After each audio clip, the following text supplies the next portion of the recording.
জেনপাস Yuji counselling 2024 first রাউন্ডের result কিন্তু বেরিয়ে গেছে। তোমরা ফার্স্ট রাউন্ডে কোন কলেজ তোমাদের অ্যালোটেড হয়েছে সেটা কিন্তু তোমরা চেক করে নিতে পারবে। এরপরেই শুরু হচ্ছে সব থেকে গুরুত্বপূর্ণ জিনিস, এরপরেই হচ্ছে তোমার কাজ শুরু। কারণ তুমি প্রথম রাউন্ডে তোমার কি রেজাল্ট হয়েছে, কোন কলেজ অ্যালট হয়েছে, আদৌ কলেজ অ্যালট হয়েছে কি হয়নি, তুমি কিন্তু দেখতে পেয়ে গেছো। আজকের এই ভিডিওতে আমি তোমাকে বলবো যে এই যে তুমি দেখতে পেলে যে তোমার কোন কলেজ অ্যালট হয়েছে বা তোমার কলেজ অ্যালট হয়নি, এখন তোমার কি করণীয়, তুমি কি করবে এবং কোন ছোটখাটো বিষয়গুলো তোমাকে নজরে রাখতে হবে। কোন ছোটখাটো বিষয় নজরে না রাখলে কাউন্সিলিং এ ছোটখাটো একটা ভুল হয়ে যাবে, আর কাউন্সিলিং এ একটা ছোটখাটো ভুল হয়ে গেলেই তোমার কাউন্সিলিংটাই শেষ হয়ে যেতে পারে, নষ্ট হয়ে যেতে পারে। সেটা নিয়ে আজকে আলোচনা। ভিডিওটি স্কিপ না করে পুরো ভিডিওটি ভালো করে দেখো, ভালো লাগলে একটা লাইক করে দাও, আর চ্যানেলে নতুন হলে চ্যানেলটাকে অবশ্যই সাবস্ক্রাইব করে দাও। তো ইতিমধ্যেই জেনপাস ইউজি কাউন্সিলিং 2024 এর ফার্স্ট রাউন্ডের রেজাল্ট কিন্তু বেরিয়ে গেছে। এই ফার্স্ট রাউন্ডের রেজাল্টে তোমরা দেখতে পাবে যে জেনপাস ইউজি কাউন্সিলিং এর প্রথম রাউন্ডে তোমাদের কোন কলেজ অ্যালট হলো, তোমাদের কোন কলেজ অ্যালট হলো, এবং যদি তোমাদের কোনো কলেজ অ্যালট হয়নি সেটাও কিন্তু তোমরা দেখতে পাবে যে তোমাদের কোনো কলেজ অ্যালটেড হয়নি। এরপরে যাদের কলেজ অ্যালট হয়েছে তাদের কি করণীয়। তাদের প্রথম করণীয় কাজ হলো আপগ্রেডেশন এবং ডকুমেন্ট ভেরিফিকেশন। তাদের প্রথম কাজ হচ্ছে যে যে কলেজ অ্যালোটেড হয়েছে, তোমরা ওয়েবসাইটে গেছো নিশ্চয়ই দেখেছো কোন কলেজ অ্যালোটেড হয়েছে, যে কলেজ তোমাদের অ্যালোটেড হয়েছে সেই কলেজে তোমাদেরকে যেতে হবে, সেখানে ডকুমেন্ট ভেরিফিকেশন আপগ্রেডেশন সেটা কিন্তু করতে হবে। কি আপগ্রেডেশন করবে, আপগ্রেডেশন নিয়ে আমার একটা ভিডিও বানানো আছে। আপগ্রেডেশন কিন্তু খুবই গুরুত্বপূর্ণ একটা পার্ট। আমি এখনই বললাম যে যে কলেজ তোমার অ্যালট হয়েছে সেই কলেজে যেয়ে তোমাকে এই প্রসেসটা কিন্তু কমপ্লিট করতে হবে। সেখানে তোমার নথি যে ডকুমেন্ট গুলো লাগবে সেই ডকুমেন্ট গুলো নিয়ে যেতে হবে, এবং তার পাশাপাশি আপগ্রেডেশন ফর্ম নিয়ে যেয়ে আপগ্রেডেশন কিন্তু করাতে হবে।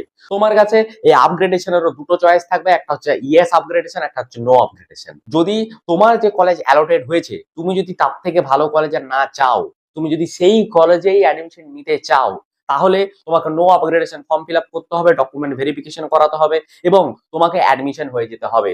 আজ 13 তারিখ, 13 তারিখ থেকে 19 তারিখের মধ্যে সেই কলেজে তোমাকে যে কি বললাম, যদি তোমার আর আপগ্রেডেশনের প্রয়োজন নেই, যদি তুমি সেই কলেজেই ভর্তি হতে চাইছো, তাহলে তোমাকে যে no upgradation form fill up করে সমস্ত ডকুমেন্ট সাবমিট করে সেই কলেজে অ্যাডমিশন নিয়ে নিতে হবে।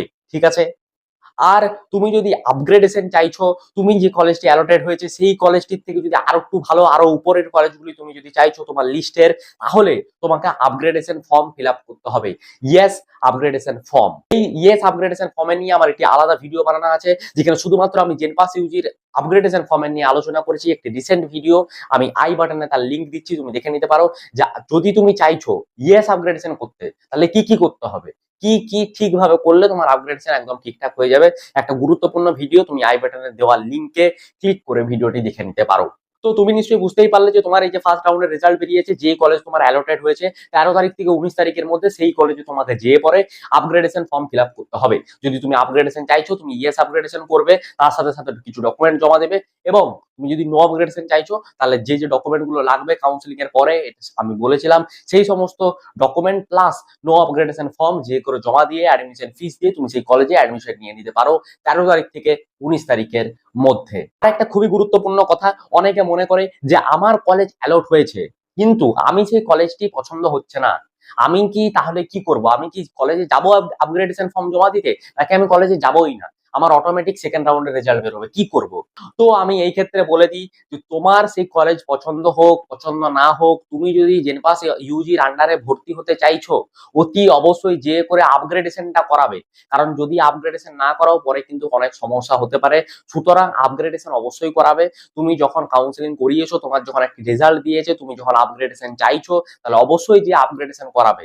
এমন যেন না হয় যে কলেজ অ্যালটেড হলো, আমি ভর্তি হতেও চাইছি কিন্তু এই কলেজটা আমার পছন্দ হয়নি বলে আমি গেলামই না, কলেজে গেলামও না, আপগ্রেডেশন ফর্মও জমা দিলাম না, সেক্ষেত্রে কিন্তু কোনো আপগ্রেডেশন হবে না, বুঝতে পেরেছো, এবং মপ আপ রাউন্ডেও কিন্তু সমস্যা হতে পারে। তাই তোমার যদি কোনো কলেজ অ্যালোটেড হয়েছে ফার্স্ট রাউন্ডে তুমি দেখতে পাচ্ছ, তাহলে সেই কলেজে যে করে তুমি আপগ্রেডেশন ফর্ম জমা দাও। কি করতে হবে আমি কি বললাম, আমার ভিডিও বানানো আছে, সেটা দেখলে তুমি বুঝে যাবে আপগ্রেডেশন ফর্মের সমস্ত বিষয়, তুমি সেটা দেখতে পারো। কিন্তু যদি ভর্তি হওয়ার থাকে তাহলে অতি অবশ্যই মিস করবে না। অনেক স্টুডেন্ট প্রতি বছর কি করে যে কলেজেই যায় না আপগ্রেডেশন করাতে, অথচ তারা ভর্তি হতে চাইছে, তারা জেনপাস ইউজির আন্ডারে পড়তে চাইছে, শুধুমাত্র সেই কলেজটা তাদের ভালো লাগেনি তার কারণে তারা গেল না। তো এই ভুলটা তোমরা কিন্তু করবে না, অতি অবশ্যই যাবে আপগ্রেডেশন করাতে। ঠিক আছে। আসছে যাদের কোনো কলেজ অ্যালোটেড হয়নি, প্রতি বছর অনেকেই এমন থাকে যাদের ফার্স্ট রাউন্ডে কোনো কলেজ অ্যালটেড হয় না। তারা টেনশনে থাকে যে তাদের কি করা উচিত, তারা কি করবে, কোন কলেজে যাবে, কি করবে, তাদেরকে আপগ্রেডেশন ফর্ম জমা দিতে হবে কি হবে না। তো তাদের ক্ষেত্রে আমি বলে রাখি যে তাদেরকে কোনো প্রকার কোনো আপগ্রেডেশন ফর্ম জমা দিতে হবে না। যাদের ফার্স্ট রাউন্ডে কোনো রেজাল্ট বেরোয়নি তাদের অটোমেটিক আপগ্রেডেশন হবে এবং অটোমেটিক সেকেন্ড রাউন্ডের রেজাল্ট তারা পেয়ে যাবে, এবং সেকেন্ড রাউন্ডের যখন রেজাল্ট বেরোবে তখন তারা সেই কলেজে ভর্তিও হতে পারে বা নাও হতে পারে, বা পরবর্তীকালে তারা মপাপও বুঝতে পারে, তাদের কাছে অপশন থাকবে। তাই যাদের ফার্স্ট রাউন্ডে কোনো কলেজ অ্যালোটেড হয়নি তাদের চিন্তার কিন্তু কোনো কারণ নেই, তাদের অটোমেটিক আপগ্রেডেশন হয়ে যাবে। কিন্তু যাদের কলেজ অ্যালটেড হয়েছে তাদেরকে কলেজে যে হয় আপগ্রেডেশন ফর্ম জমা দিতে হবে, ইয়েস আপগ্রেডেশন নাহলে নো আপগ্রেডেশন। তাদের কাছে দুটো অপশন, হয় ভর্তি হবে নাহলে তারা আপগ্রেডেশনে যাবে। কোনো ভুল কিন্তু তোমরা করো না, এই জিনিসটা কিন্তু খুবই গুরুত্বপূর্ণ বিষয়। প্রতি বছর বহু ছেলে মেয়ে এরকম ভুলভাল কাজ করে ফেলে, ঠিক আছে? তাই তোমাদেরকে আমি এই বিষয়টি ভিডিও করে জানিয়ে দিলাম। আর যেমনটা আমি আগেই বললাম যে 13 তারিখ থেকে 19 তারিখ পর্যন্ত এই ফার্স্ট রাউন্ডের পুরো প্রক্রিয়াটার জন্য তোমাদেরকে সময় দেওয়া হয়েছে, তারপরে কিন্তু আর সময় নেই। তো 19 তারিখের মধ্যে তোমাদেরকে কিন্তু তোমাদের কাজ করতে হবে। তাই তোমরা এই কাউন্সিলিং প্রসেসটা ঠিক করে করো। 13 তারিখ থেকে 19 তারিখের মধ্যে অ্যালোটেড কলেজে যাও, যে পরে নিজেদের ডকুমেন্ট সাবমিট করো। ভর্তি হওয়ার থাকলে সেই কলেজে ভর্তি হয়ে যাও, আপগ্রেডেশন চাইলে আপগ্রেডেশন করো, কিন্তু যা করবে 19 তারিখের মধ্যে কমপ্লিট করবে, কারণ তারপরে কিন্তু আর কোনো তোমাকে সুযোগ দেওয়া হবে না। একটা ভুল তোমার কাউন্সিলিং একেবারে শেষ। তাই 19 তারিখ ডেটটা মাথায় রাখো। 19 তারিখের আগে যে করে তুমি তোমার সমস্ত কাজ কিন্তু মিটিয়ে নাও। সেই কলেজে তুমি কবে যাবে না যাবে একটা ডেট ফিক্স করো 13 তারিখ থেকে 19 তারিখের মাঝে।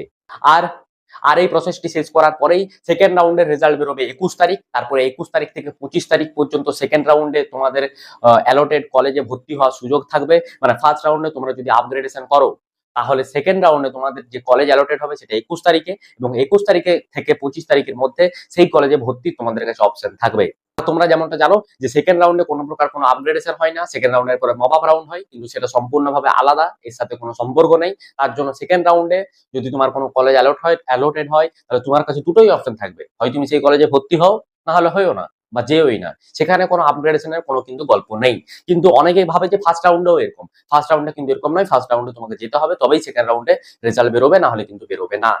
সেকেন্ড রাউন্ডে যে রেজাল্ট বেরোবে সেটা দেখে তুমি কলেজে ভর্তি হতে যেতেও পারো বা নাও যেতে পারো। তোমার যদি ঠিকঠাক রেজাল্ট না বেরোয় বা সেকেন্ড রাউন্ডেও যদি তোমার কলেজ অ্যালটেড না হয়, বা কোনো যেমন একটি কলেজ অ্যালটেড হলো যেটা তোমার পছন্দ নয়, তাহলে তুমি মপ আপ রাউন্ডে বসতে পারো। সেকেন্ড রাউন্ডে তোমার আর কোনো কাজ নেই। মপ আপ রাউন্ডে বসে তুমি যদি ভালো কলেজ পাও সেই কলেজে তুমি কিন্তু ভর্তি হতে পারো। আর আমার এই ভিডিও শেষে তোমরা দেখতে পাবে একটি ভিডিও যেখানে আমি জেনপাস ইউজি রিকোয়ার্ড ডকুমেন্ট নিয়ে করে আলোচনা করছি, তোমরা সেই ভিডিওটা দেখতে পারো। ঠিক আছে, আশা করি এই ভিডিওগুলি তোমাদেরকে অনেকটা হেল্প করবে, এবং এই যে ভিডিওটি এটাও তোমাদেরকে অনেকটা হেল্প করবে। যে কথাগুলি বললাম সেগুলি অবশ্যই মনে রাখো, এবং এই ভিডিওটি চারিদিকে শেয়ার করে দাও যাতে সকলে এই ভিডিওটি দেখতে পারে, জানতে পারে, এবং প্রত্যেকের কাউন্সেলিং যেন ঠিকঠাক ভাবে হয়। সকলে যেন নিজেদের ইচ্ছা মতো কলেজে ভর্তি হতে পারে, তারা যেন তাদের র্যাঙ্ক অনুযায়ী যেন একটি ভালো কলেজ যেন তারা পেয়ে যায়। এবং আমাদের এই চ্যানেল অ্যাকিউর নলেজ কোনোদিনই চায় না যে কারোর কাউন্সেলিং নষ্ট হোক। তার জন্য এই বার্তাটি সবাইকে অবশ্যই অবশ্যই প্রেরণ করো। ভিডিওটি ভালো লাগলে অবশ্যই একটি লাইক করো, এবং চ্যানেলে নতুন হলে চ্যানেলটিকে সাবস্ক্রাইব করো। এবং আর যে কোনো সমস্যায় তুমি কমেন্ট করো। যা প্রশ্ন থাকবে, যে কোনো সমস্যা থাকবে অবশ্যই কমেন্টে জিজ্ঞেস করো। আমি অবশ্যই চেষ্টা করব তোমাদের সমস্যার সমাধান করা, রিপ্লাই দেওয়ার অবশ্যই চেষ্টা করব। তো যাই সমস্যা থাকবে কমেন্টে জিজ্ঞেস করো। আর বারবার বলছি ভিডিওটিকে চারিদিকে শেয়ার কিন্তু অবশ্যই করো। ঠিক আছে, থ্যাংকস ফর ওয়াচিং।